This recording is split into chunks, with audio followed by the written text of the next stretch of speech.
Kalpataru hospital हे 2014 साली चालू केलेलं होतं. याची मेन जी काही स्थापना झालेली होती ती डॉक्टर जीवक घाडगे, ऑर्थोपेडिक सर्जन यांनी 2014 रोजी या ठिकाणी एका छोट्याशा ओपीडीमध्ये त्याची स्टार्टिंग केलेली होती आणि हळूहळू बघता आपण 5 बेडचं रूपांतर 10 बेडमध्ये, 10चं 30, 30चं 50 बेडमध्ये आज केलेलं आहे. कल्पतरू हॉस्पिटल हे 50 बेडचं हॉस्पिटल आहे.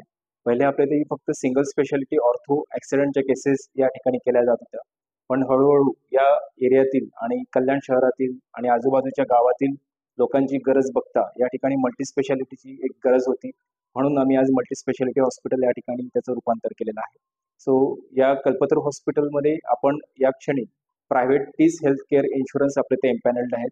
केअर इन्शुरन्स असेल, स्टार असेल, मेट्रोपोलिस, HDFC आहे, अशा बऱ्याचशा हेल्थ इन्शुरन्स प्रायव्हेट स्कीम आपल्या इथं लॉन्च झालेल्या आहेत. या व्यतिरिक्त महात्मा ज्योतिराव फुले आरोग्यदायी योजना, प्रधानमंत्री जन आरोग्य योजना, आयुष्यमान भारत योजना, मुख्यमंत्री वैद्यकीय सहायता निधी यासारख्या शासकीय स्कीम सुद्धा 26 ऑक्टोबर 2025 रविवार रोजी या ठिकाणी चालू झालेल्या आहेत.